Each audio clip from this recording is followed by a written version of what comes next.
Well, greetings, kindred spirits. Welcome back to another weekly Wednesday magic lesson. Heads up, we're switching things up a bit. Last month, I was sticking to the Mark Wilson complete course in magic, kind of focused on that as a curriculum. We might return to that, but for a while, maybe just for February and see how it feels, I'm just going to teach what I know. I'm just going to go into my brain and pull things out that I think you can use, and we'll see how that feels. And hey, let me know in the comments and so on if you dig the jam. Today we're going to talk about a subject that I've heard pop up in some of the lives I've done, some of the videos people often ask about, and that's the pinky break. Yep, we're taking a deep dive into the pinky break. How do you hold it? How do you get it? Some things you can do with it, and some techniques that probably even advanced magicians will find useful. So hopefully there's something for everyone in this clip. And let's get started with a trick that specifically uses one of the techniques we're going to talk about. I'm not going to teach this trick, it's just for entertainment purposes only. Hope you like it, but we will talk about the techniques that it uses. It's best done with some spectators here. I'll try and manage it on my own. You offer a spectator a dice, they roll it to a die, they roll it to the table. In that case, it's a 1, so you deal that many cards, a 1. And then you repeat the process. Spectator picks a dice, just a die, rolls it to the table. That's a 3, come back here. That's a 3, so you deal 1, 2, 3 cards. And we'll just do the last 2 at once in the interest of time. 2 dice rolled to the table. That's a 6 and a 1. A 6 and a 1 is 7. That's 1, 2, 3, 4, 5, 6, 7. And that's the trick. Yeah, that's the trick. That's a 1. You rolled a 1, you get a 1. That's an ace. That's a 1. You roll a 3, you get a 3, and a 6 and a 1. That's a 7. That's a 7. And that, my friends, is what I call a coincidice. Coincidice. Let's do that again. I've got a new idea for this trick, a nouveau approach. I created right before the filming of this particular lesson. So yes, this is what I advocate, creating tricks right before you're gonna put them onto the internet and just throwing yourself into the caution. Throw caution to the wind. Let's just see how this goes. Same plot, a little different, but same thing. A dice is rolled, and we got a 6, so I'll just deal 1, 2, 3, 4, 5, 6. Same thing, a dice is rolled onto the table. Oh, another 6. That's just blind luck. 1, 2, 3, 4, 5, 6. This is Monopoly. I get to go again, right? I rolled a 2 at once. That's, not a 6. That's a 3 and a 1. That's a 4. That's 1, 2, 3, 4. And that's the trick. And as I said, I hope you liked it. And boy, if you do like it, maybe do this. Maybe you could subscribe to the channel. That would be nice. You could share it with a friend. You could share the trick. That's an option. You could also make a comment. If you comment on the trick, that way I know you liked it. Oh, if you like it, you could just hit the like button, and that'll work fine. Is there any questions? Woo! So, wow, Mr. Conn, what is that? Well, this is a trick I call Coincidice. It's part of my Pinky Swear DVD. The reason I'm not going to really go into this, number one, I sell the information. Obviously, I want to make some cash at some point. There's 6 routines on here and in-depth tutorials. But number 2, this is so advanced that I don't know that any of you would use this, but I know some of you might. So if you're ready to go really in the deep end of what I'm talking about, you'll want to consider the Pinky Swear DVD. That's available at conjure.com, and that's the name of that tune, into that commercial. So yeah, we use the pinky break, and in particular the pinky count for that trick. And I'm going to talk about the pinky count in just a moment.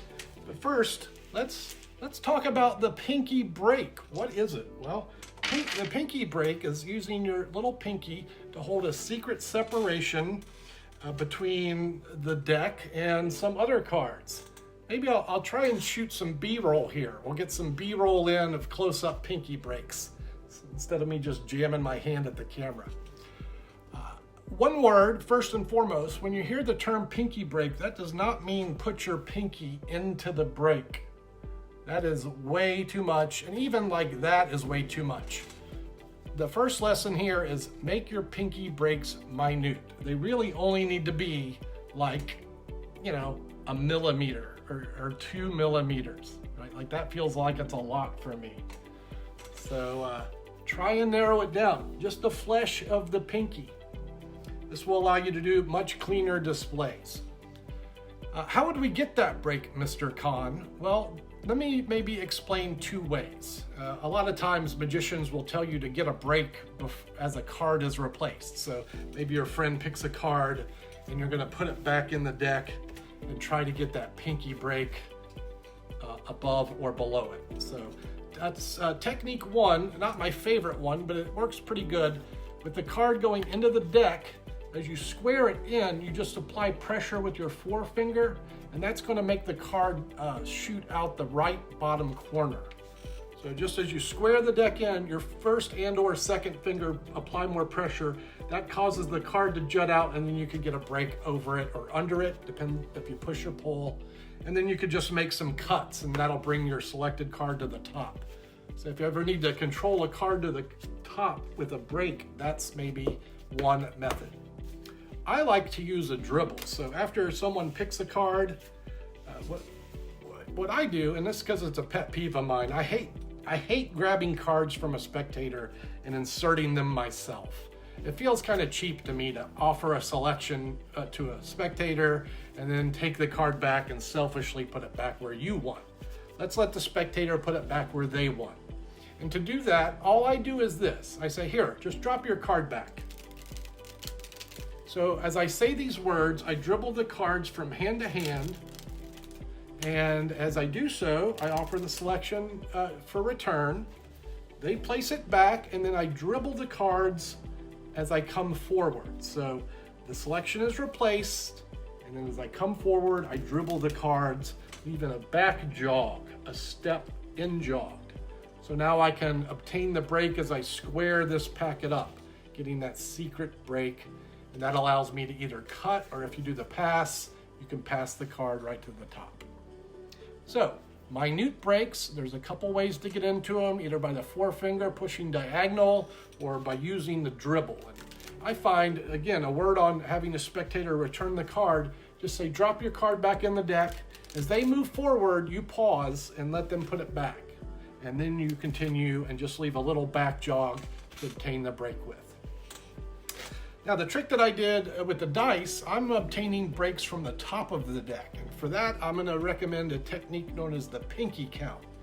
This is something that will require a little bit of practice, actually a lot of practice. It's one of the more challenging moves, but this can make your card magic look infinitely better. So the pinky count, what is that, Mr. Conn? Well, the pinky count is releasing cards off the tip of your finger one at a time. And boy, it might be nice to get some B-roll in here too, so we'll try and get a good close-up of the pinky doing this move. Let's talk about the grip briefly. The grip is held, it's kind of a clamp at the thumb and the base of the first finger. The deck is held in a mechanic's grip, which is this style, and I bevel it. I put a nice bevel on the corner of the deck at the pinky. This is going to give me the best position to maintain pressure, pull down with the pinky, and that's where the cards release off the top one at a time. You're going to try this and think it's impossible. You're seeing me do it, I assure you it is, one at a time. Like any muscle, it will take some development. The real muscle is in the tendons of the arm. This is where you should feel it's not as much the pinky as it is the arm tendons doing the move. When you do this move, do not present it to your audience. You know, I'm doing the move under the cover of the shake of the dice, or maybe I'm out here talking, this hand's at the side.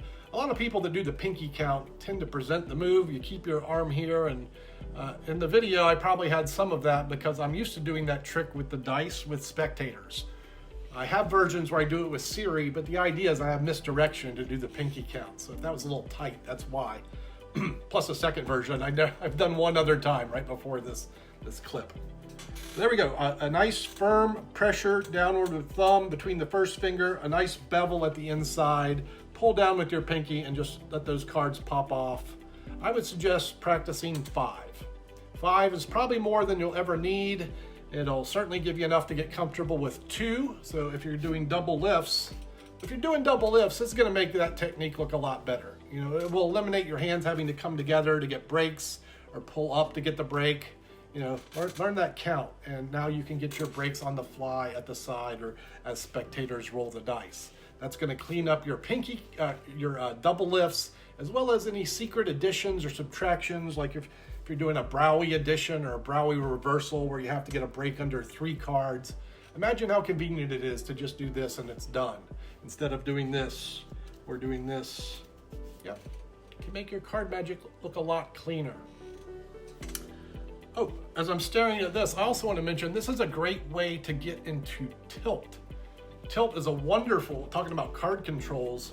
Here, I'll just start from a clean deck. There's the card. You know what I'll do? I'll teach you Daryl's convincing tilt. This is Daryl's convincing tilt. It looks like you open the deck and put the card in the middle, but actually it's second from the top, which means we can do a double lift and make it appear to jump to the top, and then a single lift to make it appear like it comes back. So yeah, the pinky count is a wonderful way to get into Tilt. Tilt is the depth illusion, and for this I just pop 1 card off, and then I let the card rise at the theater of my thumb.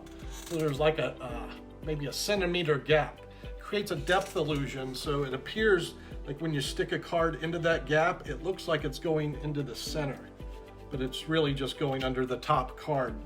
Edward Victor's depth illusion, which Vernon introduced to the Magic community and Ed Marlowe popularized as Tilt. There's a whole book on this move, Tilt, and also The Complete Devilish Miracle and Full Tilt by John Rockabomber. So if you want a really deep dive, go check out those resources. So the Daryl convincing tilt, this adds an extra layer of deception, and again, we have our break. You get your break for tilt with the pinky count. Now, instead of just going into the break here, we're going to lift up with our thumb and create the illusion that the card goes in the spot where we lift. That's just a matter of holding that tilt break, lifting up, so your audience is going to see this from the front. You're going to see this from the back. The tilt break is maintained. And this is kind of accomplished as the hands come together. So lift up, and as the hands come together, drop the break and then go into the tilt gap, square everything up, and done fluently, it should look like the card goes into the middle, but it's second from the top and ready for a double lift, which means you're ready to lose it again. If you're doing it ambitious, that's a nice sequence. And that's the Daryl Martinez convincing tilt. Set for the tilt. As you apparently go in, lift that up, you're holding the tilt break, come into the gap, let everything coalesce as the card goes flush. There's some advanced conditioning for you guys into such things. And that will be our lesson for today. Again, we reference the pinky count. I go in depth on the Pinky Swear DVD. The trick I did is Coincidice. There's several versions of that and several other tricks on the DVD available at conjure.com. I want you to work on holding a minute pinky break. Don't jam the whole thing on there. Learn those techniques to get the breaks on the fly. You know, that jog to the left or dribbling back and back jogging.